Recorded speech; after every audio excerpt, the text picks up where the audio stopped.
ngayong araw, ginagamit na rin ang beep card sa MRT na unang ginamit sa LRT Lines 1 at 2. Kumusta naman kaya ang unang araw na implementasyon? May ulat on the spot si Bam Alegre. Bam? Maris, ito nga yung makikita nating first day blues ng implementasyon ng beep system dito sa MRT. Dito, ngayon sa kinatatayuan natin sa MRT North Avenue Station, nananatiling mahaba pa rin ang pila. At sinubukan natin, Maris, ang GMA News na pumila para makasakay sa southbound train.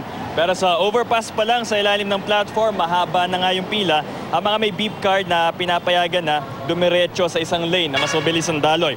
Halagang 20 pesos hanggang 10,000 pesos ang pwedeng i-load sa mga beep card ng MRT. Kapareho ito ng beep card na ginagamit sa LRT. Simula kasi ngayon, unified na ang ticketing system ng MRT at LRT. Gawa sa plastic ang mga beep card pero may ilang pasaherong nagreklamo noon na madali itong masira. Pero dahil unang araw pa nga ito ng bagong sistema, wala pang beep card ang karamihan. Kaya ang ilang pasahero bumaba na lang para sumakay ang bus. Pakinggan natin ang kanilang mga pahayag. Hindi na ko pumila. Ang haba. Baka alauna pa matapos. Nakaka-bad trip po eh. Late na ako sa trabaho.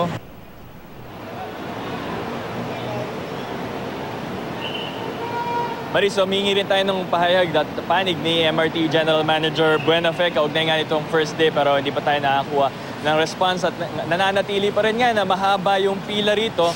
Yung iba hindi pa nila alam yung sistema ng beep card. Hindi na sila umaabot doon dahil naiinip na at sumasakay na lang ng mga bus. Yan ang latest mula rito. Balik sa'yo, Maris. Bam, itong paggamit ng unified system, itong beep card, ang layon talaga niyan para maibsan at mawala na yung sobrang hahaba ng pila. Pero apparently, gaya nga pinakita mo ngayon, napakahaba ng pila. Binanggit mo na isa dyan, yung first time na gagamitin at kaya hindi naman masyadong alam pa ng iba. Wala bang nagbabantay dyan na tumutulong, nag-a-assist at hindi ba marami yung mga pwede nilang pagkuhanan ng beep cards considering na first day ngayon at ina-anticipate na dapat na marami talagang darating na wala pang mga beep cards, Bam? Maris, may mga nag-a-assist dito sa North Avenue Station, may mga security guards, meron ding mga empleyado at tinuturuan sila kung saan sila dapat pumila. Dahil first day pa nga, we understand na meron ding konting mga difficulties pa rin at karamihan nga wala pa ng beep card. Hopefully in the next few days, kung meron ng mga beep card yung mga tao, mas magiging seamless na. Dito rin kasi sa North Avenue Station, hindi masyadong mararamdaman yung epekto ng unified ticketing system since nandito na humihinto, wala namang connectivity sa LRT. Pero dun sa isa nating station sa TAF na meron talagang connectivity yung MRT, LRT, mas magiging convenient na ito. Kumpara dati, nabibili ka pa ng dalawang tickets at pipila ka pa for these.